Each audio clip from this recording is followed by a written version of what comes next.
obrigado. Eu tenho que agradecer demais o carinho que eu só recebo nessa casa, dos amigos, daqueles que frequentam, da espiritualidade. Eu costumo falar, inclusive com algumas pessoas da casa, que eu me sinto um trabalhador do Centro Espírita Bezerra de Menezes.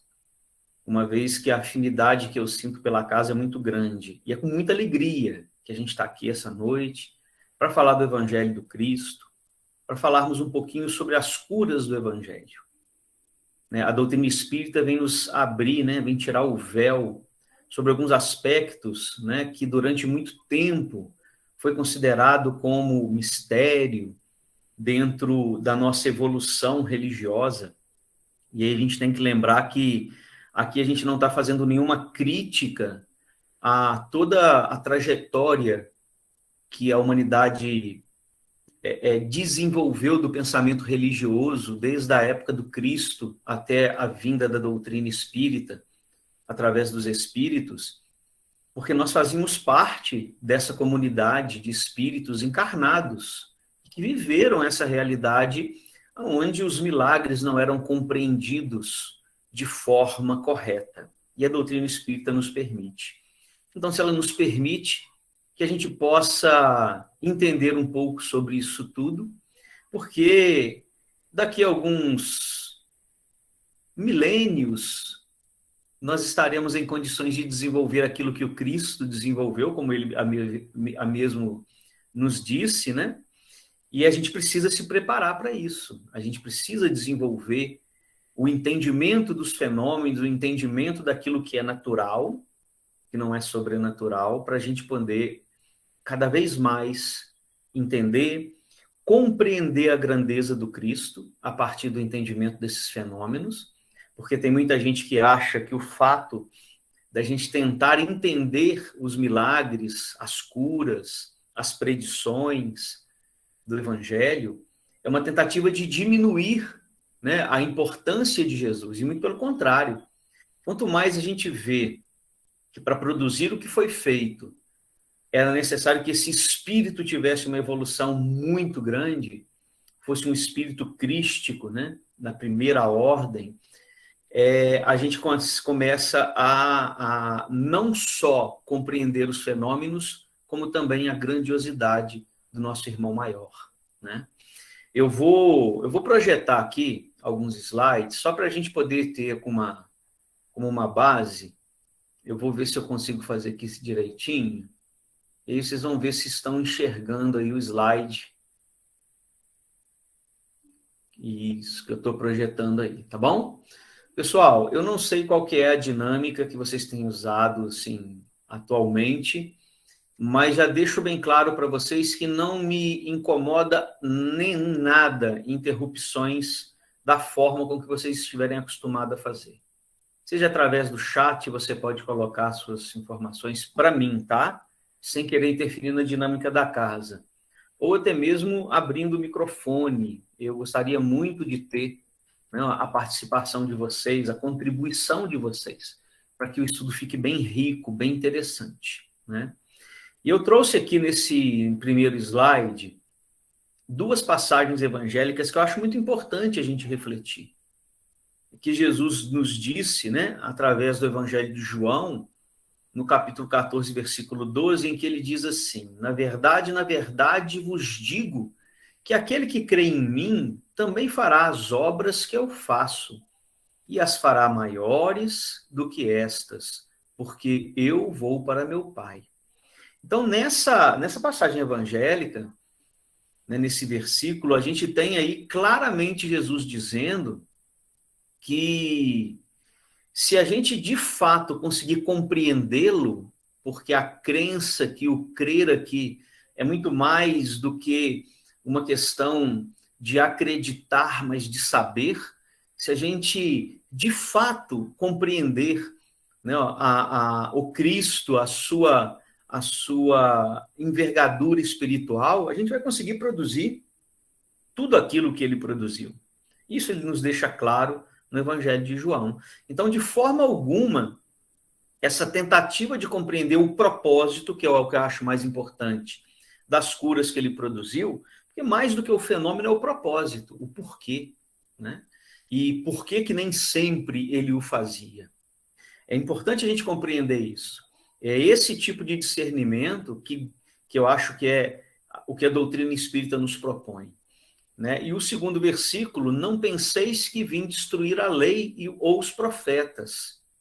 Não vim para anular, mas para cumprir. Nesse versículo de Mateus, a gente tem, então, de que não há nada de sobrenatural dentro daquilo que Jesus produziu, né? Em todos as curas, as predições ou os milagres, e sim havia ali o domínio e o conhecimento dos fenômenos que ele produzia, respeitando, obviamente, todas as leis divinas, todas as leis naturais. Ele fazia aquilo que era possível ser feito, obviamente, com uma potencialidade muito maior do que aquela que a gente, de repente, conseguiria produzir, né? E que a gente, muitas vezes, produz ainda numa escala menor. Mas para a gente poder entender, né, aonde na doutrina espírita nós vamos encontrar informações que nos orientem sobre as curas do Evangelho, eu gostaria de lembrar aqui junto com vocês que na codificação, Kardec separa muito bem o estudo do Evangelho em dois momentos bem característicos. No Evangelho segundo o Espiritismo, terceiro livro da codificação, Kardec nos traz o ensino moral de Jesus, do Cristo. Ou seja, ele não se preocupa com a questão dos milagres, das predições, daqueles atos do Cristo que deram origem aos dogmas, das situações vividas por ele no cotidiano, mas o ensinamento moral que ele nos deixa nesse livro, que é o Evangelho segundo o Espiritismo, que na sexta-feira, né, estava completando aí aniversário, nessa sexta-feira. E aí o Kardec percebe que era necessário não abandonar os outros aspectos do ensinamento do Cristo, mas que para isso era preciso amadurecer um pouco mais as informações, através de estudos, colocando na Revista Espírita para análise alguns fenômenos, algumas interpretações dessas passagens evangélicas, onde o fenômeno mediúnico ali, né, estava muito presente, melhor dizendo, os fenômenos associados às potencialidades do espírito estavam ali presentes, né? A gente vai entender por que nesse caso do Cristo a gente não usa muito a expressão fenômeno mediúnico daqui a pouco. Então, Kardec, na obra mais madura, se a gente pode dizer assim, da codificação, que é a Gênese, ele vem trabalhar com todos esses vieses, né, do Evangelho, que seria as curas, os milagres, as predições, na segunda parte do livro A Gênese. Então, nesse livro, a gente encontra uma série de apontamentos de Kardec, que é, obviamente, resultado das pesquisas que ele produziu nos livros anteriores, na Revista Espírita, e que permitiu ele construir, né, uma obra onde ele agrupa as informações necessárias ao entendimento do fenômeno que Jesus produzia, em todas essas características. Então, quando a gente lê lá no Evangelho segundo o Espiritismo que esse livro não se preocuparia em analisar a questão dos milagres, das predições, até porque ele diz assim, tudo isso é discutível, mas o ensinamento moral do Cristo não. Então ele coloca isso bem claro lá no Evangelho segundo o Espiritismo. Certo? Quer que aumente um pouquinho o áudio? Eu vou ver se eu consigo aumentar aqui. Eu não sei se para todo mundo está baixinho. Vocês me avisam aí, pessoal. Como é que está o meu som? Se está bom, tá bom? Tá joia? Então tá bom. E aí, então, o que acontece? Kardec, então, na Gênese, ele traz para a gente um estudo muito profundo, falando de fluido cósmico universal, de perispírito, das características morais dos espíritos, na influência desses fluidos, para a gente poder começar a compreender um pouquinho aqueles milagres que ele iria listar como exemplos de análise na segunda parte da Gênese. Então, vamos começar aqui, e aí é muito importante que a gente entenda que essa busca pelo entendimento, como eu havia dito, não é uma tentativa de minimizar o Cristo. Ah, se ele disse que eu posso fazer o que ele fazia, e muito mais, então ele não é tudo isso. Ou se hoje a gente está se debruçando sobre os fenômenos que ele produzia para tentar entendê-los, será que isso não é pecado, né? Fazer esse tipo de análise, de tentativa de entendimento? Não, de forma alguma. Ele espera isso da gente. Ele espera que a gente, agora mais amadurecidos, com a informação da doutrina na mão, que a gente busque entender um pouco mais tudo aquilo que ele veio nos ensinar, em todas as suas ações, naqueles 3 anos de messianato, tudo que ele veio nos ensinar. Então, nós vamos começar pelo capítulo 1 da Gênese, entendendo isso, entendendo o quanto que a busca por esse entendimento dos fenômenos que Jesus produzia é uma maneira de entender a sua grandiosidade espiritual. Então, ele coloca assim para a gente, Kardec: o Espiritismo, longe de negar ou destruir o Evangelho, vem, ao contrário, confirmar, explicar e desenvolver, pelas novas leis da natureza, que revela tudo quanto Cristo disse e fez. Elucida os pontos obscuros do ensino cristão, de tal sorte que aqueles para quem eram ininteligíveis certas partes do Evangelho, ou pareciam inadmissíveis, as compreendem e admitem, sem dificuldades, com o auxílio desta doutrina, veem melhor o seu alcance e podem distinguir entre a realidade e a alegoria. Olha só que bonito isso. O Cristo lhes parece maior. Já não é simplesmente um filósofo, é um Messias divino. Quando a gente começa a estudar todas essas características, potencialidades que o Espírito de Jesus conseguiu desenvolver enquanto Espírito, a gente começa a perceber a sua grandiosidade. Por isso é importante que a gente pegue esse item 41 do capítulo 1 da Gênese para entender o propósito de Kardec construir essa obra que nos auxilia tanto no entendimento de muitas coisas que, inclusive hoje, são práticas dentro das casas espíritas. Quando a gente trabalha na fluidoterapia, no passe, na água fluidificada, com as reuniões de tratamento espiritual, todas essas dinâmicas que é baseada na ciência espírita para auxílio dos necessitados, que é o que Cristo fazia, está balizado por esse estudo de Kardec, para que a gente não se equivoque, para que a gente não cometa erros, para que a gente não entre na questão da análise alegórica da coisa, para que a gente não mistifique, para que a gente não traga um ritualismo desnecessário. E a gente faça com a pureza com que o Cristo nos propôs, através dos exemplos do Evangelho. Pessoal, até que horas eu tenho para falar? Só para eu poder. 21? Então tá jóia. Vamos lá.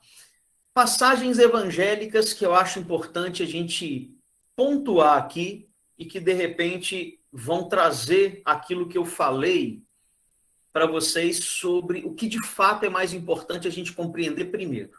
Antes da gente querer desenvolver em nós as potencialidades do Espírito que possam auxiliar o meu irmão necessitado nas suas dores, produzindo curas em níveis variados, eu tenho que entender o propósito.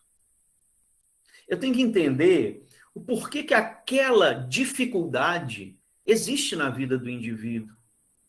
Por que aquela circunstância de uma deformidade física, de uma dificuldade intelectual, de qualquer dificuldade que aquela encarnação impôs para o indivíduo existe? Porque essas circunstâncias encarnatórias, elas têm um caráter educativo. Agora, elas não precisam se manter como um fardo, como uma dificuldade quando ela já cumpriu o propósito.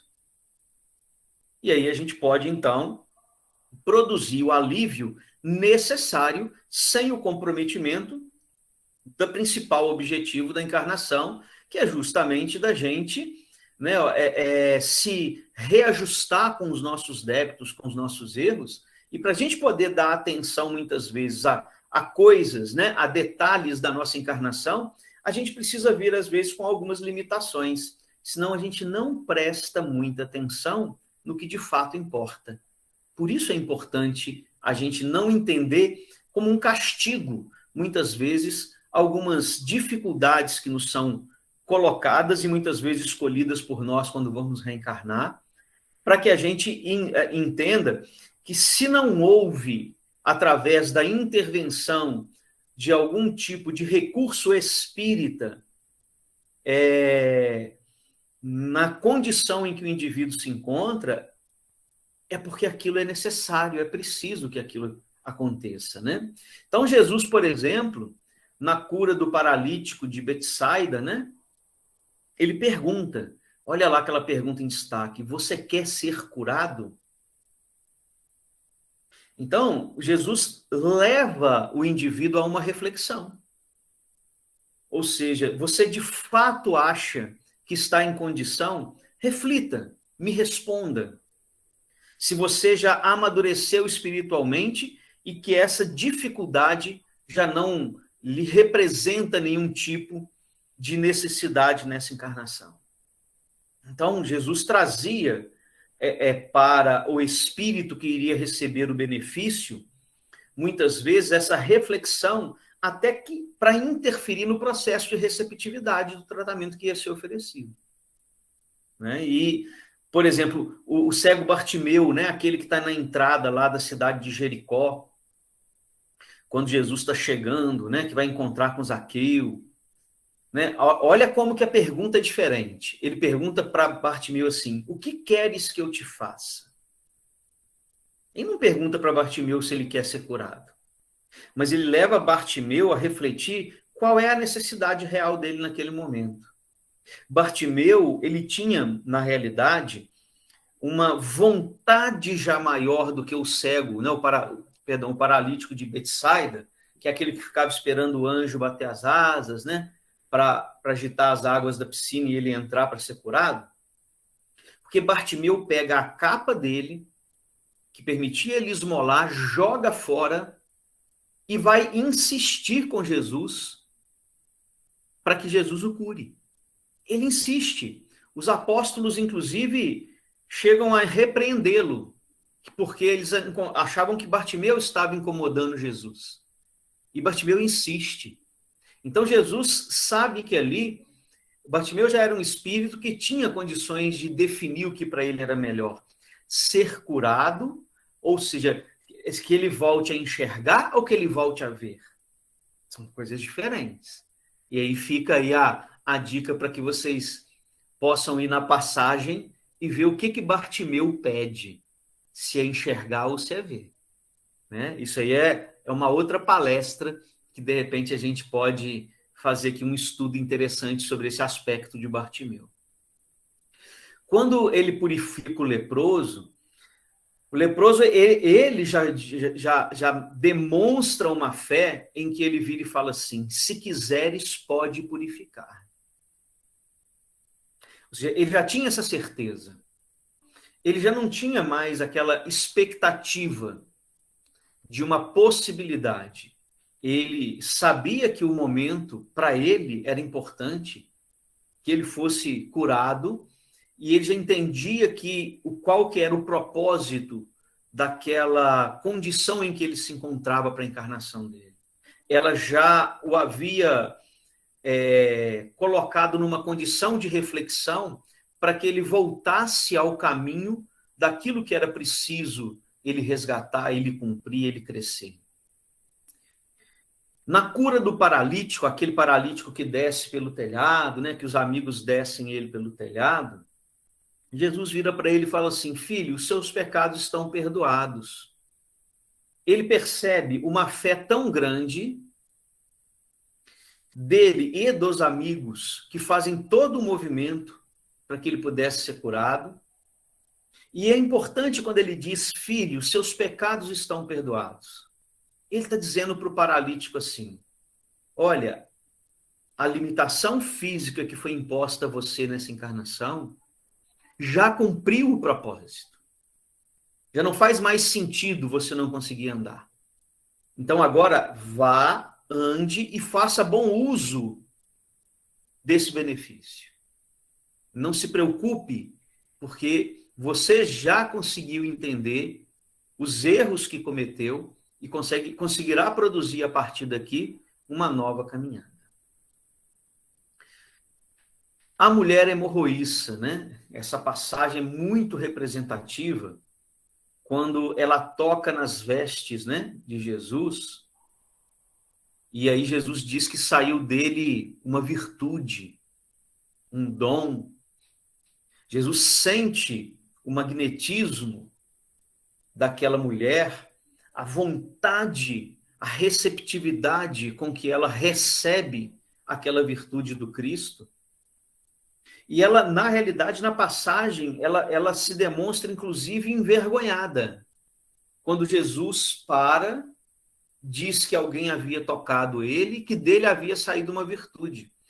Ela começa a achar que ela fez algo muito errado. E aí Jesus aproveita aquele momento para nos ensinar o tamanho que a fé precisa ter para que a gente consiga atingir os nossos objetivos, para que a gente consiga alcançar aquilo que a gente deseja. Ele diz, filha, sua fé a curou. Vá em paz e fique livre do seu sofrimento. Essa mulher já tinha gastado uma fortuna tentando se curar de uma hemorragia e não conseguia. Já havia procurado uma série de pessoas para poder auxiliá-la e não conseguia. E esse toque com fé na barrinha da túnica ali de Jesus, né? E aí é interessante também o que representa essa barra, não, daqueles que são considerados os mestres, que é todo o nível de conhecimento que eles já haviam adquiridos, né, dentro da cultura do povo hebreu, tem toda uma representatividade, essa barra que eles utilizavam ali. Então, a gente consegue, nessas passagens, perceber que o propósito das curas de Jesus era o propósito de oferecer para aqueles que já haviam compreendido e que já haviam cumprido a sua prova por ter aquele tipo de dificuldade, e que eles poderiam, a partir dali, construir uma nova caminhada, construir um novo trajeto dentro daquilo que eles haviam se equivocado em encarnações anteriores. É óbvio que a gente sabe que muitos deles não compreenderam, a gente vai ver isso um pouco mais à frente, e acabaram se perdendo e voltando às mesmas dificuldades que tinham no passado. Mas para a gente poder entender todas essas curas que Jesus produziu no Evangelho, a gente precisa compreender um pouquinho maior o mecanismo, o processo, tentando nos libertar daquilo que eu falei com vocês lá no início, das nossas percepções do que de fato são os milagres, são as curas, as predições, tentando nos libertar do caráter maravilhoso que isso tudo tinha, no sentido de ser algo desconhecido. E tentar, a partir daí, buscar compreender o mecanismo desse processo, que é o que a doutrina espírita vem nos oferecer. Então, quando a gente pega dentro da Gênese, dessa segunda parte da Gênese, um capítulo chamado Os Milagres no Sentido Teológico. Pode procurar lá que vocês vão encontrar, tá? Todos os itens que eu vou colocar aqui de reflexão foram extraídos da Gênese de Kardec. E aí tá assim, e a gente pode falar a Gênese de Kardec, tá, pessoal? Porque apesar de ser o resultado, né, das mensagens que os espíritos enviaram, a Gênese, com exceção do capítulo 6, foi resultado das pesquisas de Kardec.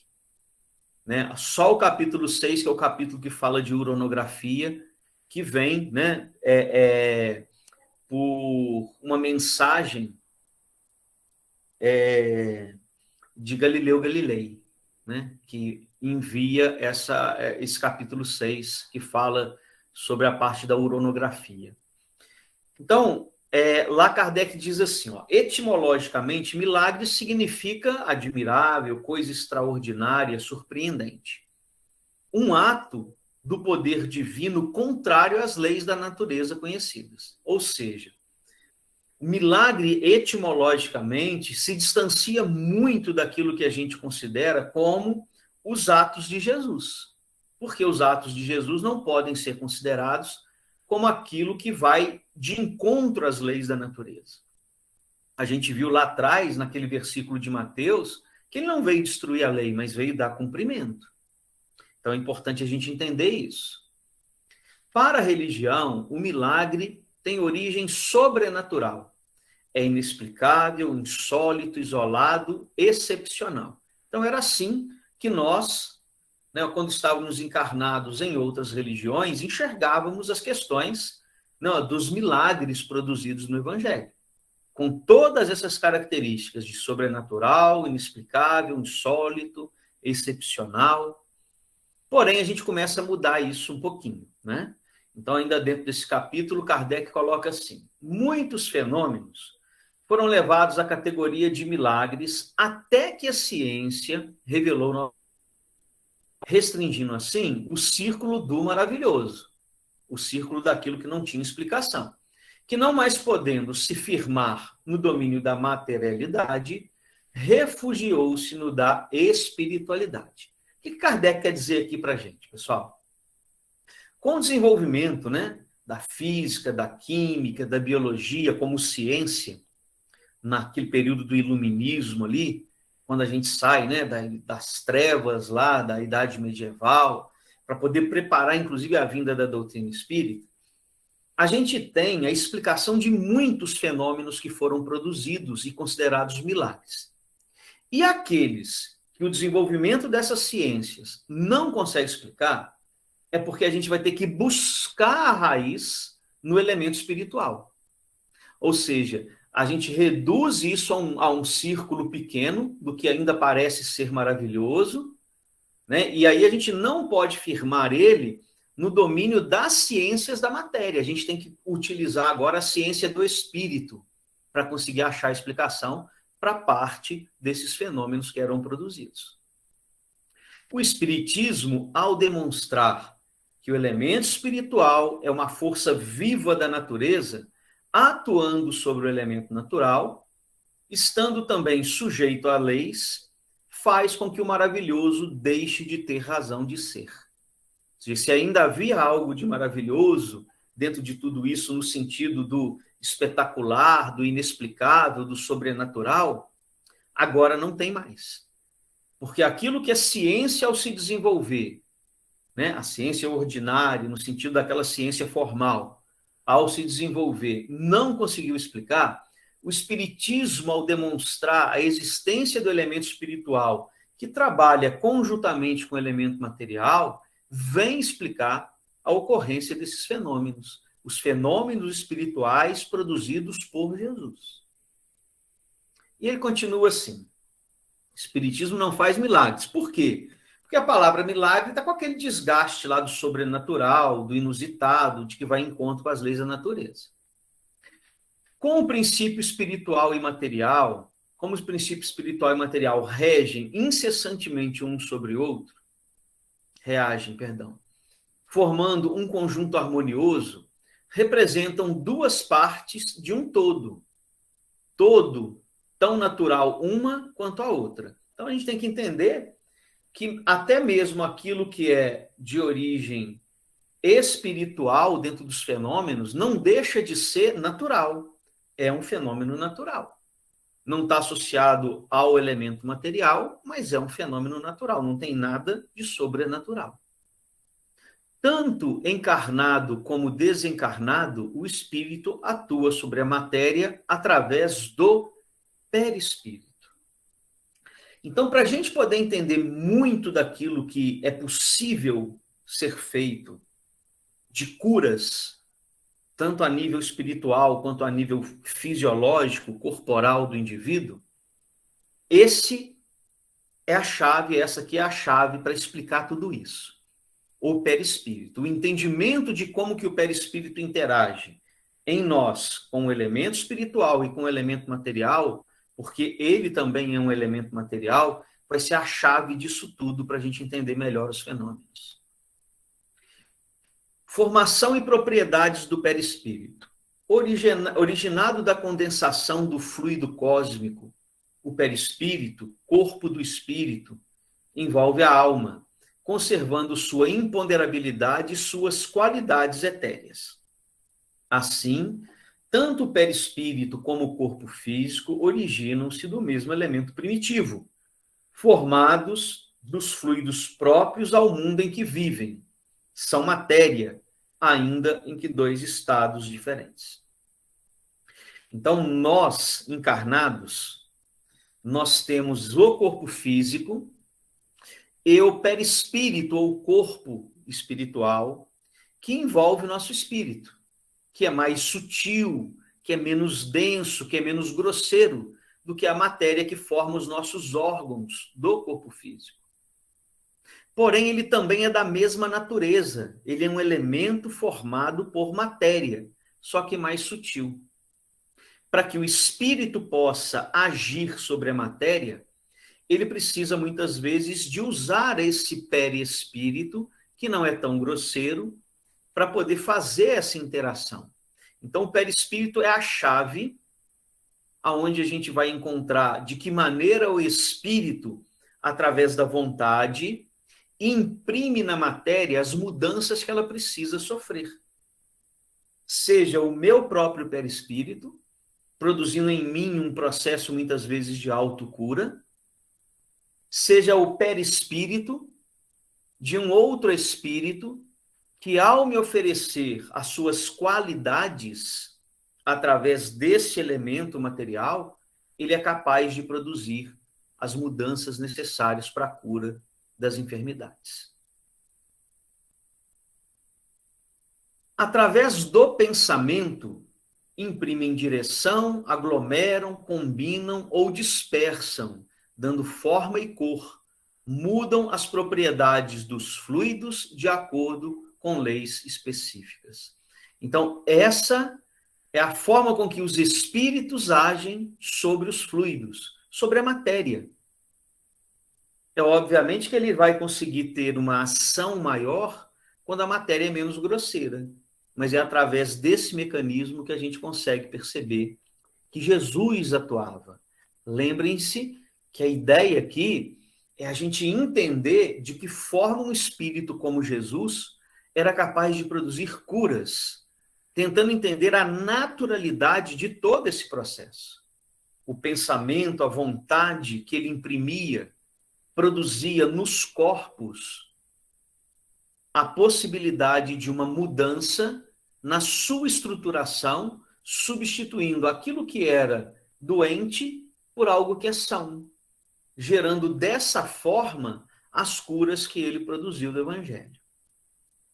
Assim como os maus pensamentos corrompem os fluidos espirituais, sendo, portanto, viciados os fluidos que envolvem os espíritos maus, os fluidos que envolvem e são emitidos pelos bons espíritos são puros à medida de sua perfeição moral. Aí a gente tem que imaginar a perfeição moral de Jesus, né? Então a gente tem que perceber o seguinte: da mesma forma que eu posso ser influenciado pelo mal querer de alguém por mim, caso eu permita que isso aconteça, e isso pode produzir em mim distúrbios de ordem psicológica, fisiológica, através do pensamento dele, que é um pensamento deletério, ruim. Os espíritos bons me influenciam desde que eu me torne receptivo, da mesma forma.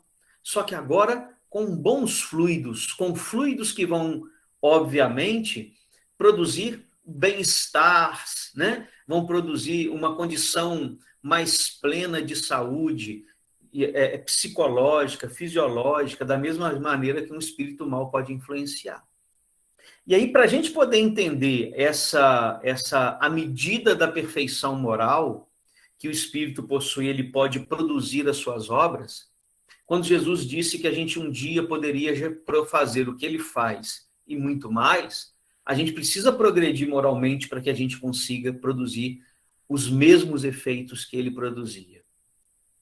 E aí, para a gente poder entender um pouquinho dessas qualidades, né, de Jesus e entrar em alguns casos do Evangelho aqui, eu vou só pontuar aqui a superioridade da natureza de Jesus, também é um item da Gênese ali, e Kardec relata ali de um jeito tão lúcido essa superioridade moral de Jesus, que eu resolvi transformar em tópicos tudo aquilo que Kardec coloca na forma de texto sobre Jesus. De um jeito bem rápido, a gente simplesmente vai ler, para a gente poder ir refletindo junto.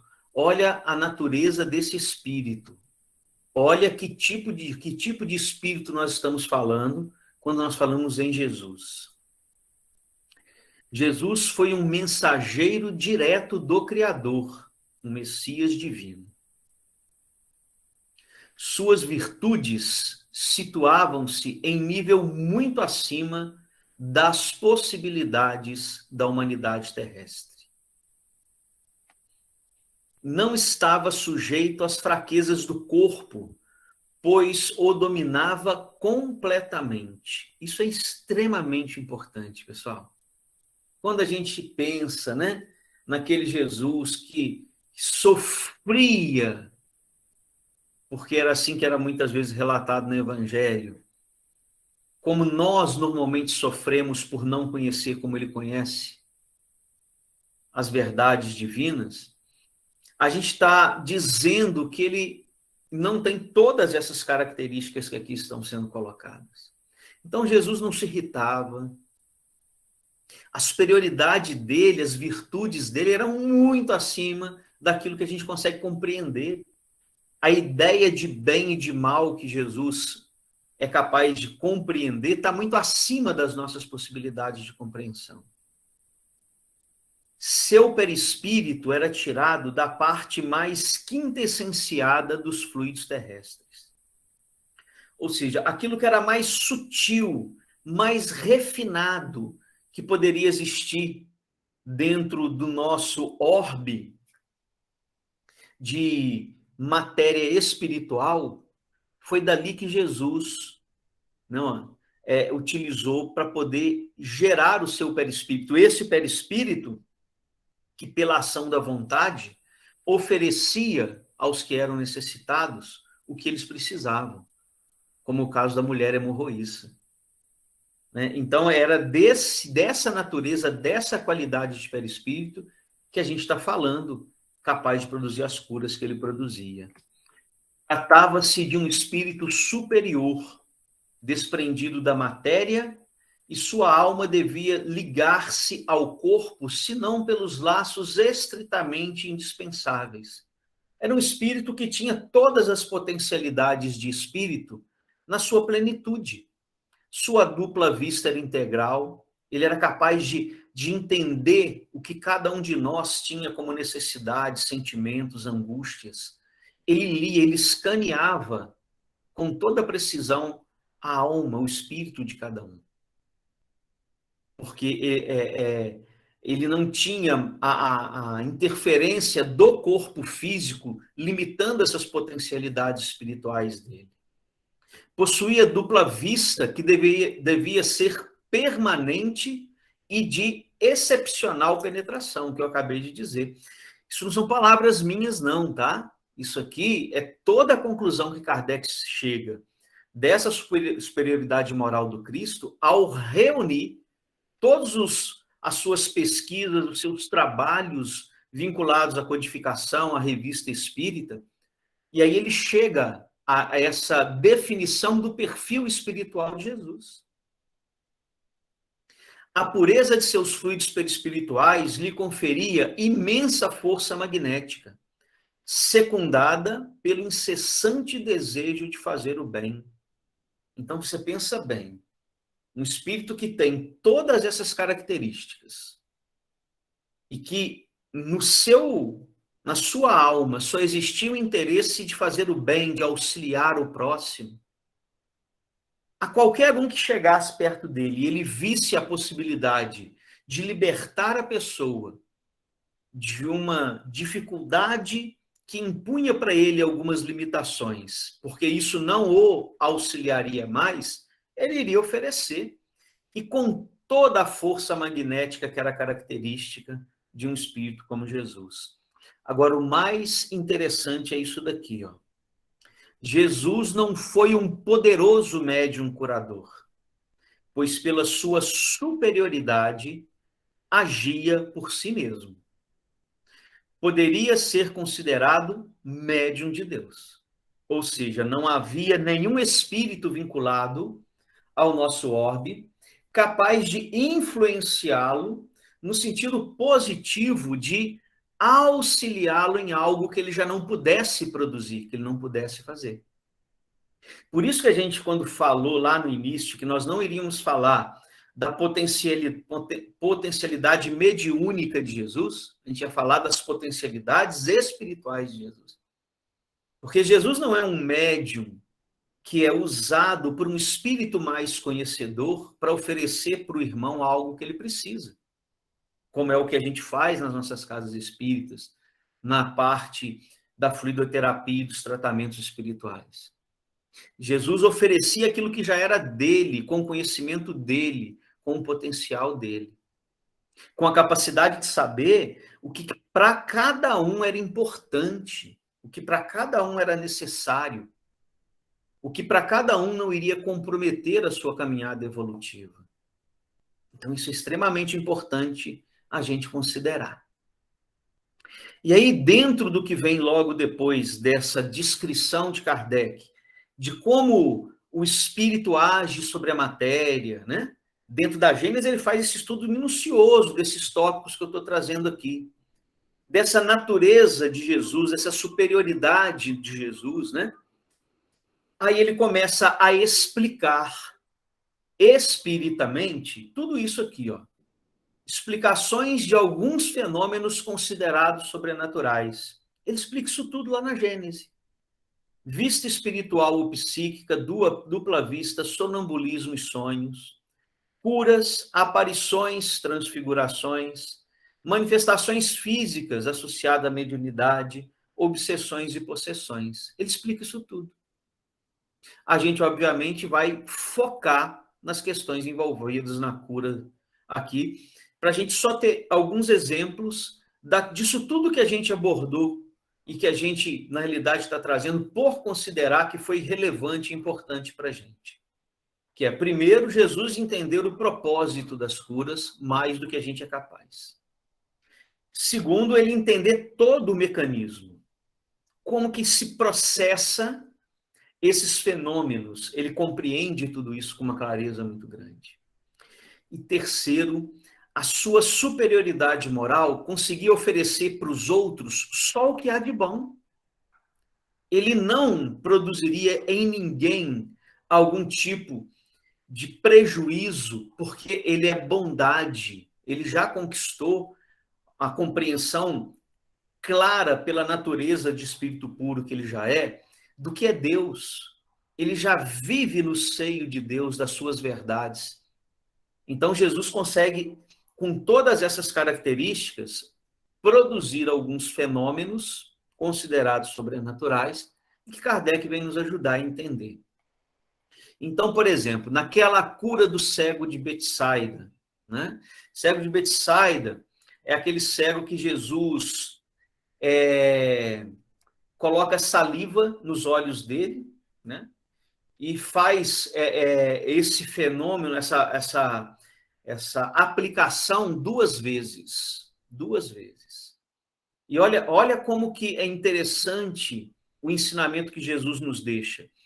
Será que era preciso que ele fizesse esse processo de cura gradual? Porque na primeira vez que ele coloca, né, as mãos sobre os olhos do cego, ele diz que ele está enxergando os homens como se fossem grandes árvores. Ou seja, era tudo meio impreciso. E aí Jesus coloca a mão novamente e ele começa a enxergar perfeitamente. Então, olha, procedeu Jesus a duas aplicações nos olhos do cego, que gradualmente recuperou sua visão, evidenciando-se o efeito magnético com recuperação gradual e consequente a uma ação prolongada e reiterada, se bem que mais rápida do que na magnetização comum, tá certo? Mas Jesus vem nos mostrar o quê? É assim que vocês vão desenvolver suas potencialidades. É assim que um irmão conseguirá ajudar o outro, aos poucos, gradualmente, oferecendo de si mais de uma vez, mantendo a fé naquela cura que vai acontecer. Ou seja, é dessa forma com que você deve exercitar o amor ao próximo, a vontade de oferecer algo a alguém. Não é simplesmente oferecer e virar as costas, mas é oferecer e oferecer acompanhando esse processo de maneira mais lúcida, mais clara. Então, essa cura é uma cura que nos ensina muito sobre os processos de cura que muitas vezes é produzido dentro das casas espíritas, através, né, de uma série de ações vinculadas a essa prática da fluidoterapia e das curas espirituais. Do cego de nascença. Essa aqui é muito interessante, porque os discípulos eles viram para ele e falam assim: se a cegueira daquele homem não é por um pecado do pai ou da mãe, ou dele mesmo, Jesus então nos ensina que através dessa cura, de que não importava, que não era nem culpa do pai, nem culpa da mãe, era uma necessidade do indivíduo. Porque havia essa ideia, quando uma criança nascia, né, cego de nascença, com alguma deformidade, que o que aquela criança estava pagando, né, na época de Jesus era considerado assim, era um erro do pai ou da mãe, um pecado do pai ou da mãe. Então Jesus vem derrubar isso nessa passagem aqui, né? E ele aqui, ele faz o uso não só da saliva, mas ele produz saliva produz lama com a própria saliva e passa nos olhos desse rapaz, desse cego.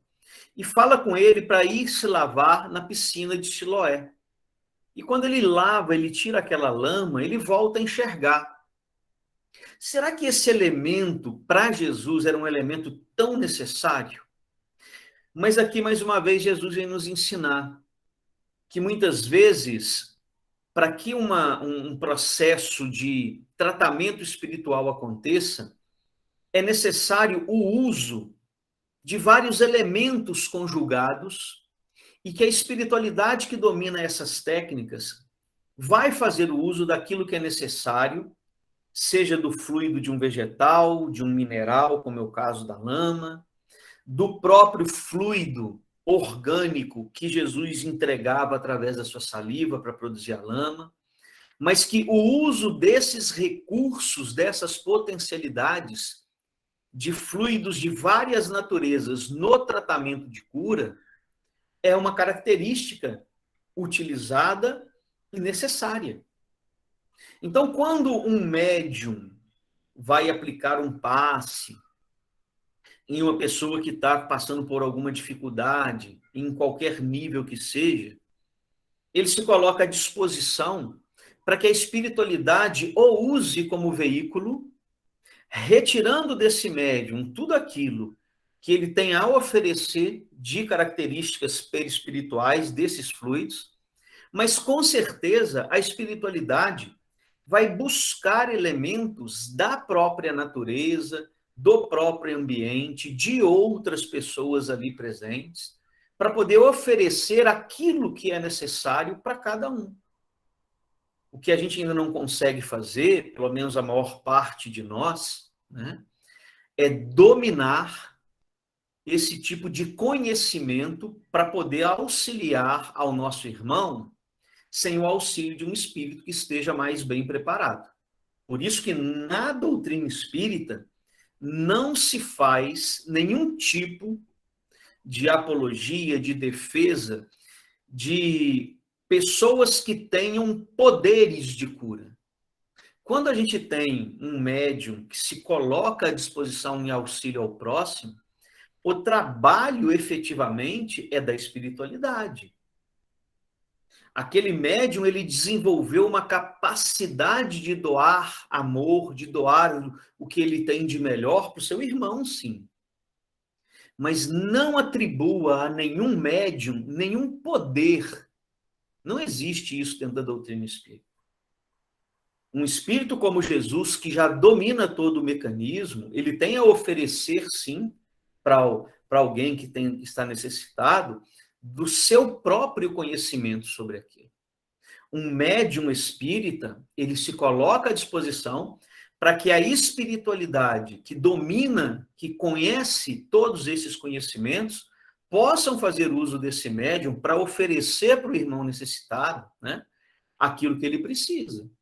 Mas é muito importante que isso fique claro, porque a gente não tem, dentro da proposta espírita, o trabalho do que a gente chama de magnetismo animal, o próprio médium oferecer dos seus fluidos sem a intervenção da espiritualidade, para que ele ofereça cura para o nosso irmão, né? Os magnetizadores desenvolvem essa técnica, a gente não está questionando isso, mas na prática espírita isso não existe. Quando a gente fala da perda de sangue, né, da mulher hemorroíça, né, que já havia muitos anos que estava ali nesse processo, aqui a gente já comentou com vocês e a gente vai entender o quanto que é importante estar receptivo num processo de tratamento de cura espiritual. Porque quando Jesus fala assim, ó, a fé a que Jesus se referia era a força atrativa desenvolvida pela doente que lhe permitiu a cura. A falta de fé opõe à corrente fluídica uma força repulsiva que lhe paralisa a ação. Então, quando a gente costuma dizer que a pessoa está refratária num tratamento de fluidoterapia, é porque ela está ali, mas ela não acredita que a imposição das mãos feitas pelo médium, a ingestão daquela água fluidificada, que nada disso ela não crê.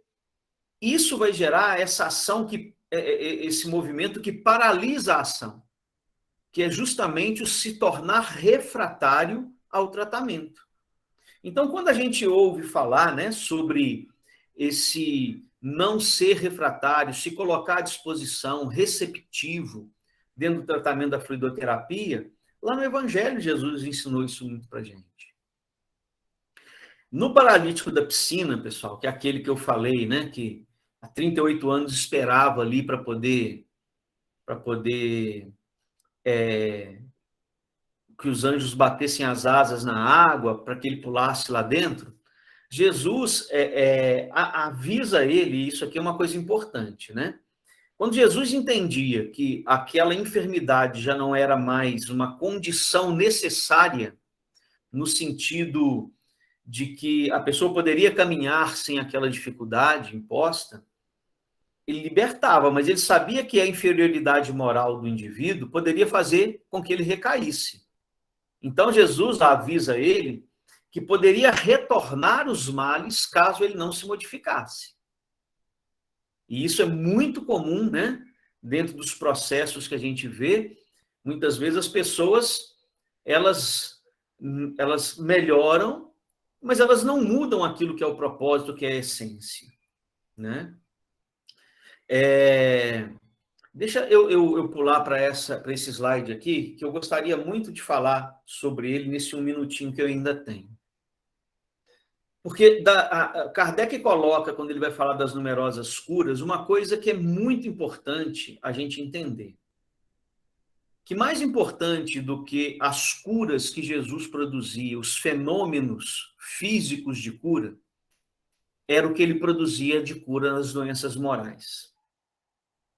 Né? Então, quando ali no finalzinho, né, ó, a gente tem assim, ó, e de dizer a João, os cegos veem, os doentes são curados, os surdos ouvem.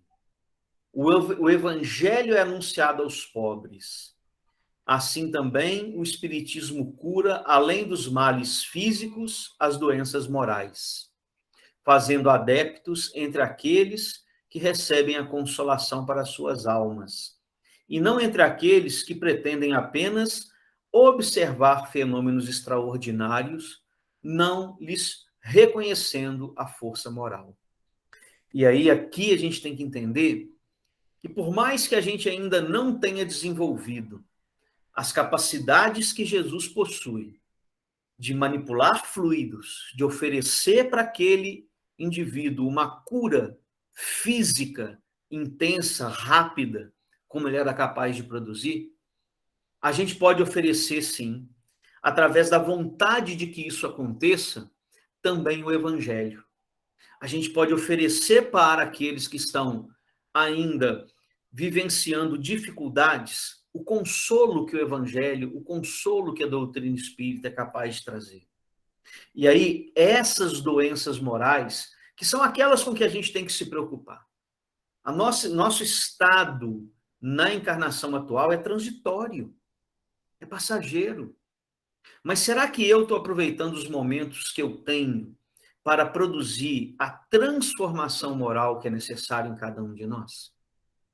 E para mim fica muito forte que as curas que Jesus produziu, que são mais intensas, são aquelas mudanças de rumo que ele foi capaz de produzir em alguns espíritos, como é o caso de Zaqueu, de Maria de Magdala, de Saulo, que se converte a Paulo de Tarso. Essas são as reais curas que eu acho que a gente precisa prestar mais atenção e que é a potencialidade do evangelho para a nossa vida.